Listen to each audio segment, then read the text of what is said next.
안녕하십니까, 박사입니다. 트럼프는 미국의 군사 개입 이후 베네수엘라에 대한 자신의 비전을 제시하며 향후 선거를 고려하기 전에 먼저 베네수엘라가 법과 질서를 회복하고 경제적 안정을 되찾아야 한다고 주장했습니다. 그는 뉴욕 포스트와의 인터뷰에서 마두로를 체포한 전례 없는 군사작전이 워싱턴을 이라크나 아프가니스탄과 같은 장기적인 수렁으로 끌어들일 수 있다는 우려를 일축했습니다.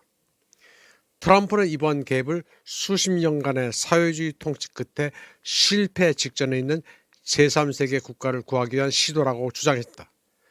트럼프는 베네수엘라를 제대로 법과 질서를 바탕으로 나라를 운영해야 한다면서 그들이 가진 귀중한 석유와 기타 자원의 경제적 이점을 활용할 수 있도록 나라를 운영해야 한다고 말했다. 트럼프가 왜 남의 나라 운영하는 것까지 신경을 쓰는지 코미디입니다. 실패 직전에 있는 제3세계 국가라고 베네수엘라를 지칭했는데 미국이라고 별반 나을 게 없습니다. 그의 베네수엘라 침공은 마약 밀면은 구실이고 그냥 만만한 나라 석유 강탈하자는 것입니다. 한국이나 일본 다카이치 정도나 트럼프를 응원합니다.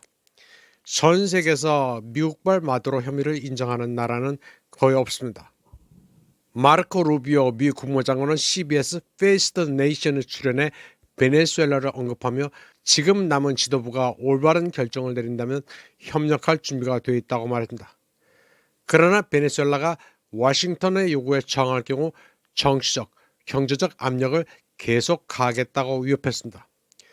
루비오는 미국이 군대와 사법부의 도움을 받아 마약 운반선을 공격하고 가능한 모든 곳에서 베네수엘라산 석유를 탈취하는 등 다양한 수단으로 카라카스의 압력을 강화할 것이라고 말했습니다. 루비오는 그러나 미국이 앞으로 베네수엘라를 지배할 것이라고 한 트럼프의 오만한 발언에 비해서는 다소 누그러진 태도를 보였습니다. 그는 앞으로 어떤 일이 벌어질지 지켜보겠다면서 만약 그들이 올바른 결정을 내리지 않는다면 미국은 여전히 여러 가지 협상 카드를 활용할 것이라고 했습니다.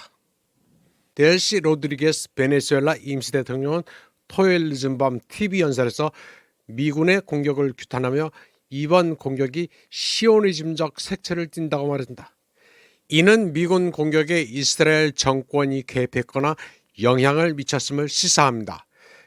그녀는 세계 각국 정부는 베네수엘라가 이러한 공격의 희생양이자 대상이 되었다는 사실에 충격을 금치 못하고 있으며 이는 의심할 여지 없이 시오니즘적 색채를 띠고 있다고 말했습니다.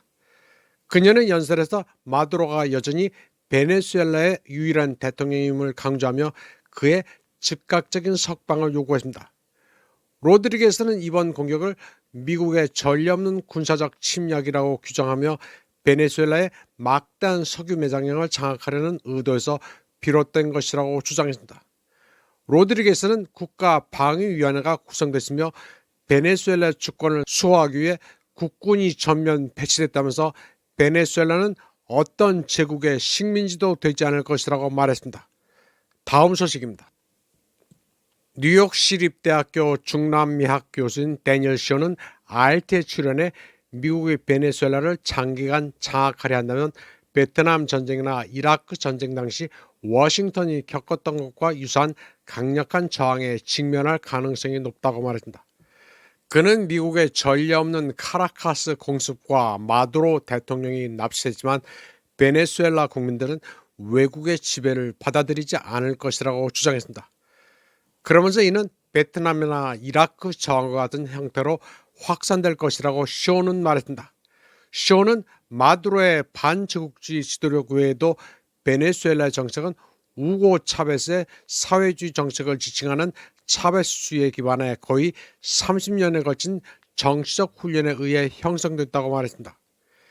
그는 베네수엘라 국민들은 미국이 자신들을 장악하는 것을 결코 용납하지 않을 것이라고 말했습니다. 미국이 장기간 지배권을 유지할 경우 잠재적 대립은 다윗과 골리앗의 싸움이 되겠지만 시간이 지남에 따라 게릴라 저항이 곳곳에서 일어날 것이라고 설명했습니다. 이번 방송은 여기까지 하겠습니다. 시청해주신 여러분 감사합니다.